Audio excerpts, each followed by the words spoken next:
तृणमूल कांग्रेस के खिलाफ anti incumbency थी, जिसको और तीव्र करके भारतीय जनता पार्टी उसको सरकार बदलने की भावना के रूप में बदलने में नाकाम रही, कामयाब रही। अ, उसमें गैर भाजपा पार्टियों की भी कुछ एक भूमिका रही, जानबूझ के या किसी तरीके से।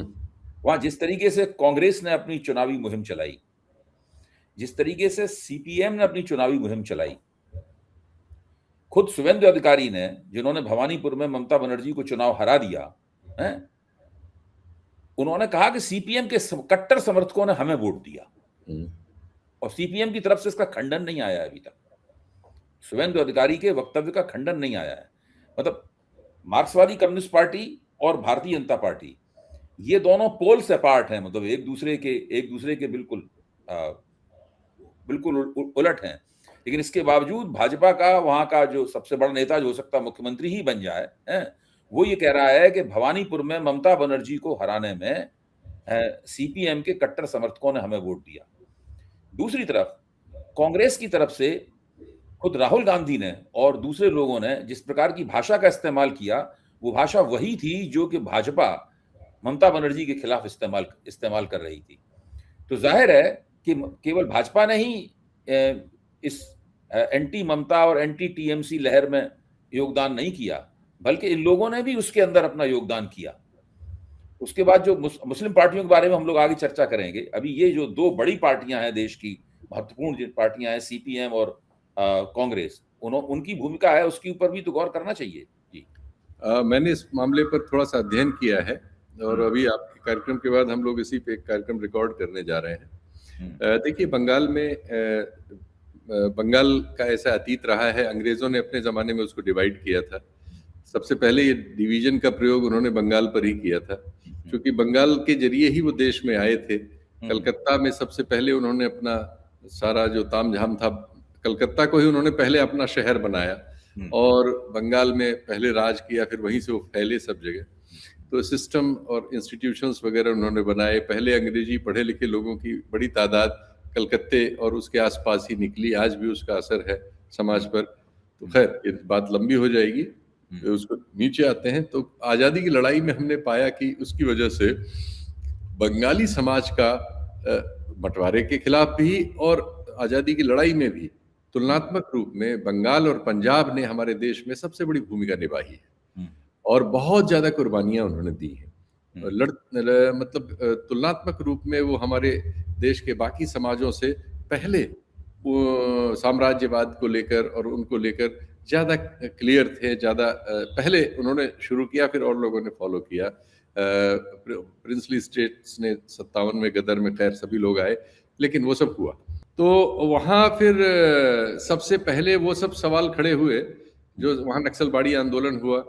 वहाँ वाम का जो विभाजन 64 में हुआ, उसमें भी एक बड़ा हिस्सा बंगाल में था। केरल और बंगाल दो ही जगह में ज़्यादा जो अलग हुआ था, और नक्सलबाड़ी आंदोलन वहाँ शुरू हुआ। तो एक भारी हिंसा हुई वहाँ 67 से लेके और करीब 74 तक, और उस हिंसा में बहुत सारे लोग मारे गए। प्रशासन ने फिर बहुत दमन किया, और उसके बाद वो अजीब तरह की सरकार कांग्रेस की 30-32 साल शुरुआत में जो रही, उसमें ये सब दौर गुजरा है।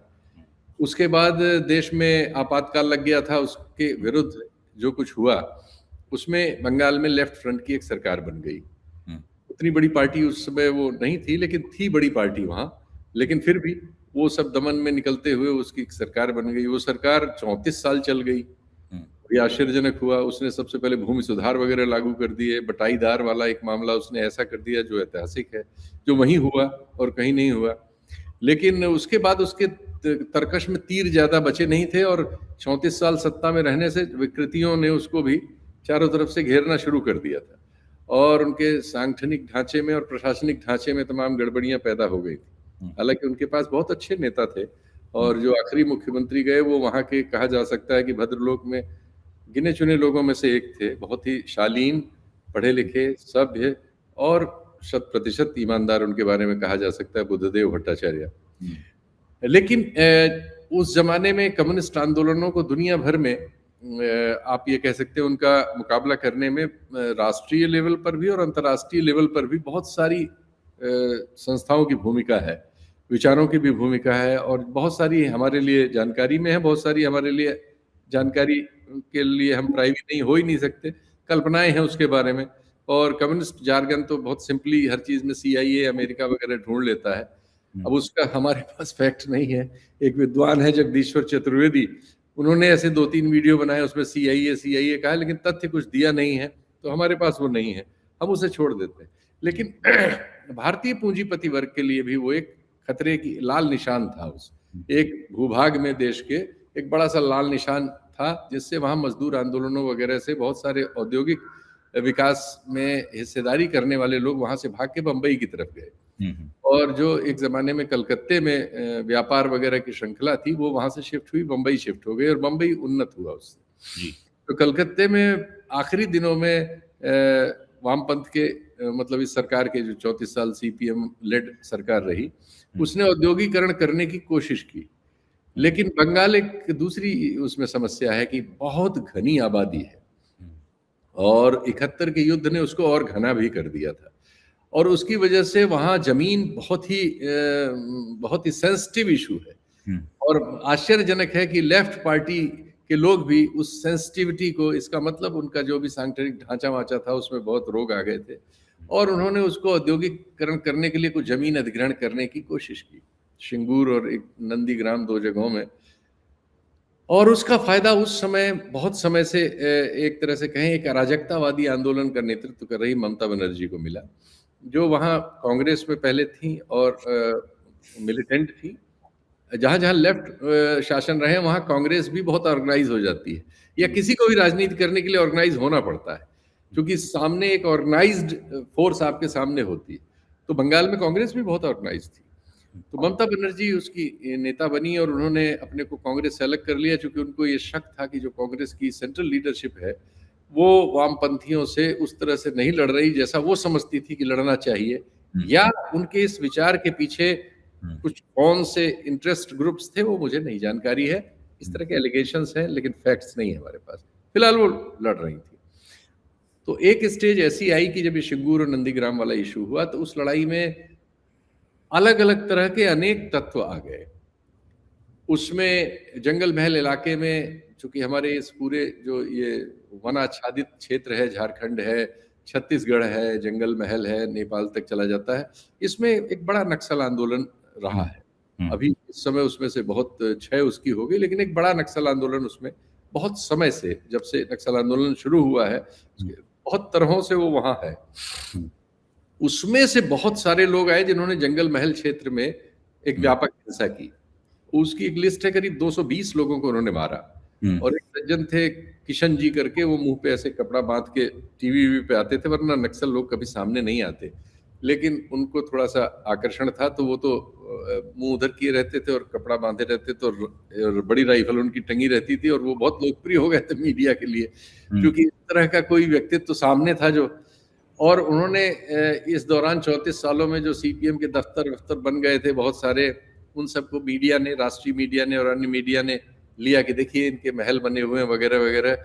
एक कैंपेन चला जिसमें बुद्धदेव भट्टाचार्य जैसे बहुत ही शालीन, सभ्य और सुसंस्कृत व्यक्ति को, वही मनमोहन सिंह की ही तरह, उनसे पहले प्रयोग बंगाल में हुआ, तो उन्होंने उनकी छवि नष्ट करने में पूरी सफलता पाई। और CPM और इसके लोग बहुत ही अजीब, 34 साल सरकार में रहने के बावजूद आधुनिक मीडिया के आने वाली उसमें आधुनिक तकनीक से, जो नए किस्म के उपकरणों का इस्तेमाल है, जो परसेप्शन बनाने वगैरह की लड़ाई है, और जो इस तरह की चीज आ जाने पर जो उसका मुकाबला करने के लिए सामर्थ्य होनी चाहिए, उस सब चीजों में वो नदारद मिले।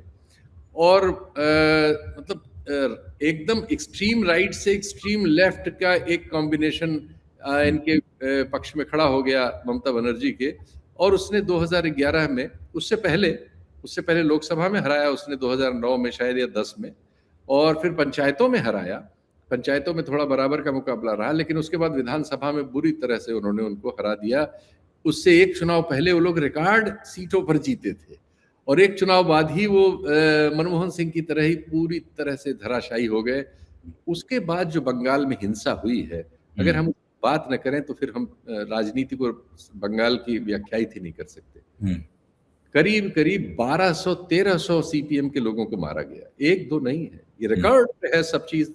सब दफ्तरों पे, मैं बंगाल गया हूँ पिछले चुनाव में और पर्टिकुलरली मैंने इसको स्टडी किया था, तब एक पुस्तक लिख रहा था, लेकिन मैं अनफॉर्चुनेटली सीरियस नहीं काम कर पाया।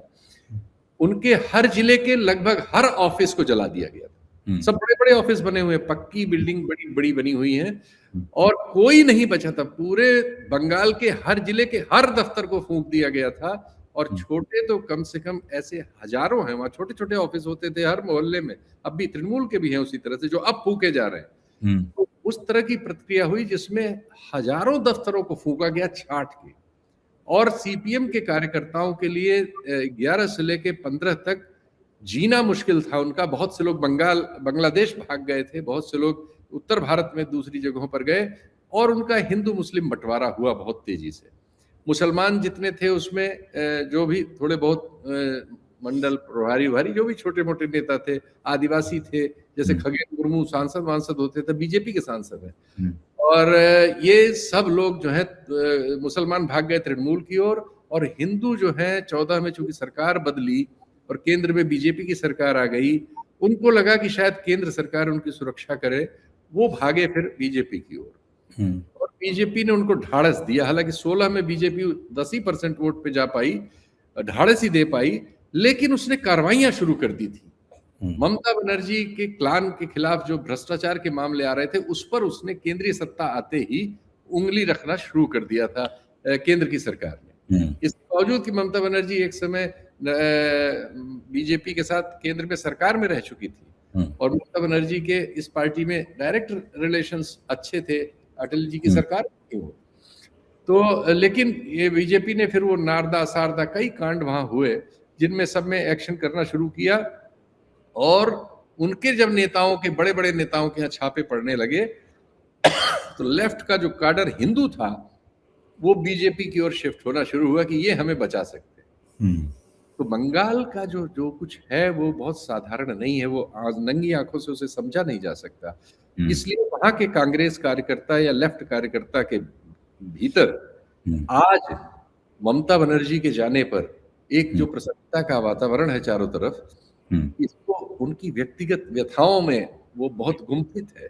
और ममता बनर्जी ने बंगाल की जो एक विशेष परिस्थिति है, जिसमें वहां करीब 28-29% माइनॉरिटी की आबादी है, और बांग्लादेश है ही है बगल में, तो उसमें उनको ये समझ में आ गया था, और ये किसी को भी सामान्य गणित से समझा जा सकता है, कि अगर वो इस आबादी के पूरे बहुमत को या मैक्सिमम बहुमत को अपने साथ रखती हैं, तो उन्हें ज्यादा यत्न करने की जरूरत नहीं है। अगर इसमें से 29% में से उनके पास 24-25% वोट आता रहे, तो उनको 15-20%, 20% वोट और जुटाना है, तो वो 45 के थ्रेशोल्ड पे पहुंच जाती हैं। शुरू में तो वो 39% पर ही जीत गई थी। तो उनको था कि अगर हम 40 पार करेंगे तो हमसे कभी कोई लड़ नहीं पाएगा, कभी कोई जीत नहीं पाएगा। और क्योंकि तब तक 10-12% कांग्रेस के पास भी वोट हुआ करता था, 10% 16 में बीजेपी ले आई थी, और 20% लेफ्ट के पास था, तो 40% वोट इस तरह से बढ़ता था, 10% निर्दलीय और उसमें आप डाल दीजिए। तो ममता जी को ये बिल्कुल समझ में था कि वहां के पंचायत चुनाव या किसी भी चुनाव में माइनॉरिटी का एक बड़ा सेक्शन, मैक्सिमम सेक्शन, यानी 75% तक उनको वोट हुआ है, प्लस 20% उनको बाकी चाहिए था। ये दोनों मिलके वो जानती थी कि अजय हैं वो, और इस लाइन पे वो बढ़ती चली गई। लेकिन इसी लाइन में उस बात का भी बीज छुपा हुआ था जिसको आज बीजेपी ने इनकैश किया है। बीजेपी ने जब ये सीपीएम के कार्यकर्ताओं में धार्मिक आधार पर भगदड़ हुई कि मुसलमान चले गए तृणमूल में और हिंदू चले आए बीजेपी में आत्मरक्षा के लिए, तो बीजेपी को सुगंध मिल गई थी कि हम हिंदू पॉलिटिक्स यहाँ कर सकते हैं। इतने दिन की सेक्युलर पॉलिटिक्स के बाद, ऐतिहासिक आंदोलन वगैरह के बाद, और उन्होंने यही कहा कि हम आपको सुरक्षा देंगे। एक ही चीज थी जिसने वहां, और मतलब क्रॉस द उसमें, और फिर दूसरे वो ऑर्गेनाइजेशनली जो काम करते हैं, उन्होंने तो सोचा कि कौन कौन से सेक्शन है जिसमें हम बेस स्ट्रक्चर बनाए। तो उन्होंने देखा कि बंगाल में एक अजीब मामला है, हर पार्टी की लीडरशिप जिस भद्रलोक में है वो अपर कास्ट का है, हालांकि वह कास्ट इशू नहीं था।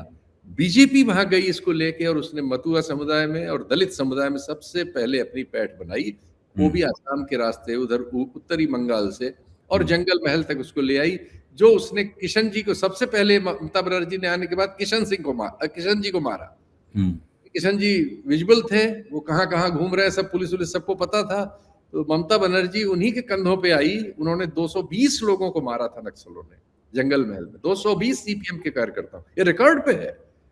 और 220 को मारने वाले मार के जिनको सत्ता में लाए, उन्होंने 1 महीने भी नहीं छोड़ा, महीने भर में सबसे पहले किशन जी को निपटाया उन्होंने, और इनके 15-20 आदमी थे, सब छांट के मार दिए गए, फिर भाग खड़े हुए वहां से झारखंड चले आए। तो सबसे पहला तो काम उन्होंने इनका किया।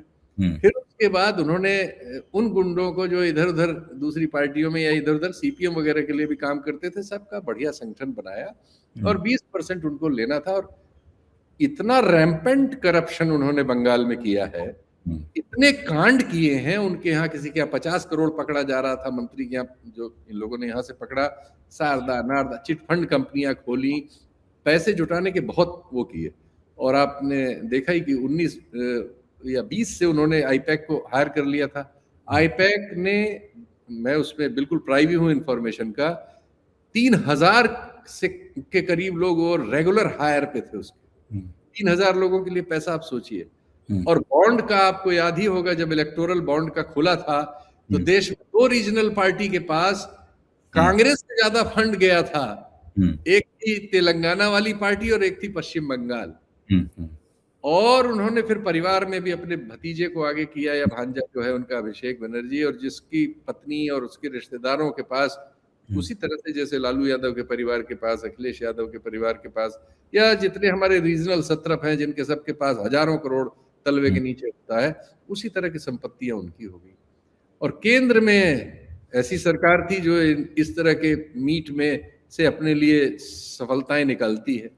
तो उसने बिल्कुल क्लियर, उनके पास इलेक्शन का रिजल्ट आ चुका था पिछले चुनाव में 21 में, कि अगर हम इनको गुंडागर्दी नहीं करने देंगे और अगर हम इनके मुस्लिम वोटों में छांट के उन्होंने किया होगा, अभी मेरे पास आंकड़ा नहीं है, उन्होंने कर दिया होगा कितनी कॉन्स्टिट्यूएंसी में हम इनके 10-10, 15-15 या 20-20 हजार अगर हम कट मारते हैं तो इनका सांस लेना मुश्किल हो जाएगा। और हिंदू में वो उन्होंने जो लीडरशिप, अपना लीडर उनका दिलीप घोष उतनी ढंग से नहीं कर पा रहा था, तो उन्होंने उसको बदला। और ममता बनर्जी के यहाँ से ही आए हुए शुभेंद्र अधिकारी, शुभेंद्र अधिकारी कौन है ये भी देश नहीं जानता। शुभेंद्र अधिकारी के पिता भी सांसद रहे हैं और टीएमसी के बड़े नेता थे मिस्टर अधिकारी। ये नंदीग्राम का पूरा आंदोलन शुभेंद्र अधिकारी के पिता ने क्रिएट किया था जी। और लेफ्ट के खिलाफ वो मसलमैन थे। और शुभेंद्र अधिकारी एक तरह से ममता बनर्जी के सीईओ थे, लेकिन मसलमैन है वो एक्चुअली, दबंगई है उनके क्षेत्र में। इसी चुनाव में सरकार थी ममता बनर्जी की, हिंदू इलाकों में तृणमूल का झंडा नहीं लगा था। ये मेरे कार्यक्रमों में रिपोर्ट किया है, वहां फील्ड पे काम करने वालों ने, झंडा नहीं था। इस चुनाव में भी वो इतनी मसलमैन। और एक और बड़ी बात, जिस समय वामपंथ का शासन था, जैसे आज उत्तर प्रदेश में है, वामपंथ के शासन के दौरान वहां के जो सबसे बड़े माफिया गुंडे थे वो सब या तो तृणमूल में थे या कांग्रेस में थे, या धीर रंजन मजूमदार वगैरह, ये सब लोग बड़े बड़े मसलमैन रहे हैं अपने अपने एरिया के। मालदा में गनी खान चौधरी का परिवार था, ये सब अपने अपने फीफडम थी इनकी। अधिकारी ब्रदर्स का इधर ये आपका, ये इसको क्या कहते हैं, मेदिनीपुर पूरा इलाका इनका माना जाता था। और ऐसे वहां बटे हुए थे ये सब मसलमैन, बड़े इन लोगों के ही पास थे। छोटे छोटे भैया लोफर जो थे वो इनके पास थे। तो ये वहां की दूसरी रियलिटीज हैं। और इसमें बीजेपी के लिए एक ही उसमें देना था उनको कि हम इलेक्शन में इनको गुंडे इस्तेमाल नहीं करने देंगे और हम आपको बचाएंगे, हम सुरक्षा देंगे। ये उन्होंने स्क्रीन पे क्रिएट किया। और जब वो 2.5 लाख फोर्स वाला उन्होंने मैसेज दिया, तो इसीलिए वो इतने कॉन्फिडेंट थे कि उन्होंने फिर 6-8 राउंड का चक्कर ही छोड़ दिया। वो समझ गए थे बंगाल को हम लोगों से बहुत ज्यादा, बीजेपी के जो योजनाकार है, कि लोगों को सिर्फ ये चाहिए और कुछ नहीं। और उन्होंने आश्चर्यजनक रूप से 65%, 62%, 70% आबादी वाले मालदा मुर्शिदाबाद में सारी हिंदू सीटें जीत ली हैं इस बार। और उस एक आदमी को जिसको उन्होंने अलग किया था टीएमसी से, जो बाबरी मस्जिद बना रहा था, हमारे कार्यक्रमों में लोगों ने बताया, सर्वेक्षणकर्ताओं ने, और सब लोग ये मान के चल रहे थे, जैसे आरिफा है और अन्य है जो वहां गए थे। मैंने उनसे पूछा कि क्या वो जो बाबरी मस्जिद वाला है, हुमायूं कबीर समर्थन या वोट मिल रहा है, सबने मेरे कार्यक्रमों में कहा कि नहीं, वो बुरी तरह से हारेगा, उसकी जमानत जब्त हो जाएगी। ऐसे वीडियोस आए कि उसकी पिटाई हो रही है और उसको सुरक्षा में, चूंकि एजेंट या ऐसी सिक्योरिटी दी हुई थी तो लोग बचा रहे हैं, इस तरह के। और मैं भी सोच रहा था कि इसका मतलब मुस्लिम कंसोलिडेशन है, वो हार गया। वो अपनी दोनों सीटों से बम्पर वोटों से जीता है। तो वो सारे मिथक बहुत योजनाबद्ध ढंग से इन्होंने तोड़े। और जो मुस्लिम आधारित राजनीति ममता बनर्जी की थी, चुनाव के दौरान जो राहुल गांधी ने कहा, वो वही जबान थी जो वहां अधीर रंजन चौधरी की भी जबान है, वहां के हर कांग्रेसी कार्यकर्ता की यही जबान है, हर सीपीएम कार्यकर्ता की भी वही जबान है। और वो वहां की परिस्थिति है, जिस परिस्थिति का निर्माण ममता बनर्जी ने ही किया था। और एक और परिस्थिति का उन्होंने निर्माण किया था, जैसे कल मुझे मैं उनका नाम नहीं लूंगा, लेकिन कल रात में उनके साथ था, सपा के एक बहुत सीरियस सांसद ने कल मुझसे शेयर किया। वैसे मैं इसको अपने कार्यक्रमों में बिना पुष्टि के मुझे अनुमान था, मैं कह चुका हूं, एक दो जगह उसके वीडियो उपलब्ध भी हैं। वो ये था कि जब इंडिया गठबंधन बना, नीतीश कुमार ने इसकी पहल की थी, आप और हम जानते हैं। पहला सम्मेलन पटना में हुआ, दूसरा सम्मेलन हुआ बेंगलुरु में। उस सम्मेलन में नीतीश कुमार की योजना यह थी कि उनको संयोजक घोषित किया जाए। उनकी संयोजक होने की घोषणा से पहले ममता बनर्जी आई लालू यादव के यहाँ। लालू यादव के यहाँ, अच्छा एक और बात, विपक्ष की राजनीति में दो ध्रुव हमेशा पैदा करने की कोशिश की गई, उसकी नेतृत्वकारी हमेशा ममता बनर्जी रही। वो ध्रुव ममता बनर्जी कैसे करती थी? तेलंगाना के चीफ मिनिस्टर को बुलाती थी, केजरीवाल को बुलाती थी और लालू जी से हालचाल उनका लेती थी। वो कांग्रेस को की जगह खुद लेना चाहती थी। एक बार वो अन्ना हजारे के साथ मीटिंग करने भी दिल्ली आई थी, तो अन्ना हजारे उसमें शामिल नहीं हुए, तो अकेली गई, तो रामलीला मैदान में 100 लोग थे। ममता बनर्जी की अपनी इच्छा रही है, उन्होंने 12 स्टेट्स में अपनी पार्टी का विस्तार करने की कोशिश की। वो पिछले चुनाव में गोवा में लड़ने गई थी, बहुत पैसा खर्च करके लड़ी, लेकिन 1.5-2% ही वोट मिला, या 5-6 में देखना होगा, बहुत कम वोट मिला, कोई सीट नहीं मिली। इस चुनाव में आसाम में लड़ी है, 1% वोट मिला है। उत्तर पूर्व के हर राज्य में लड़ी है, त्रिपुरा समेत, तो कहीं उनको 1-1.5% वोट भी नहीं मिला। तो उनकी ये जो महत्वाकांक्षा राष्ट्रीय थी, उसके उन्होंने प्रयास किए, लेकिन उनको कहीं कोई सफलता नहीं मिली थी। तो वो कांग्रेस का विकल्प बनने के लिए उनकी योजना हमेशा ये रहती थी कि बाकी जो लोग हैं उनको वो अपने साथ मिला के रखें। तो उसमें केजरीवाल उनके साथ थे, जो तेलंगाना के चीफ मिनिस्टर हैं वो उनके साथ थे, और लालू यादव दोनों तरफ थे, उनके भी साथ थे। उस मामले में क्या हुआ कि वो लालू यादव के यहाँ आई और उन्होंने फिर राहुल गांधी को या कांग्रेस के अध्यक्ष को, जो भी उस समय थे, शायद वही खड़गे थे या क्या थे, उनको फोन करके कहा कि इस में संयोजक अनाउंस मत करिएगा। ये ममता बनर्जी ने कहा। और ये तो मैंने ये कई कार्यक्रमों में पहले कह रखा है, इसलिए मैं इसको रिपीट नहीं कर रहा हूं, ये वीडियो पे उपलब्ध है। लेकिन ये मुझे बिल्कुल प्राइवेट कंफर्म नहीं था सूचना, मेरे पास उड़ी पुड़ी। कल मुझे कंफर्म किया सपा के सांसद ने कि उन लोगों ने लालू यादव को समझाने की कोशिश की थी कि ये आत्मघाती होगा, बड़ा बलिदान करिए। नीतीश कुमार अगर दिल्ली जाने की इच्छा रखते हैं तो नीतीश कुमार के जाने से एक बड़ा कैनवास बन रहा है, उनकी उम्र है, किसी में भी महत्वाकांक्षा होती है, और वो जाएंगे तो आपके लड़के के लिए पटना खाली होगा। और तब ये लोग अलायंस में थे, उन्होंने कहा कि आप इसको इस तरह से लीजिए। तो लेकिन अब उन्होंने जो भी लिया, उन दोनों ने कांग्रेस को विवश कर दिया कि उसमें संयोजक का अनाउंसमेंट नहीं हुआ। और 4 बजे संयोजक का जब अनाउंसमेंट नहीं हुआ, उस मीटिंग से पहले ललन सिंह उठे, फिर एक और सज्जन थे उठे, और फिर नीतीश कुमार उठे, और फिर इन लोगों ने जहाज पकड़ा, ये वहां से चले आए, और रेस्ट इज हिस्ट्री। और उन्होंने कल कहा कि यदि वो साथ उस समय वो अनाउंसमेंट हुआ होता तो हम बिहार में कम से कम 34 सीट जीत रहे होते, और आज ये 240 की जो सरकार बैठी है, इसको 180-90 सीट मिली होती। बिल्कुल बिल्कुल।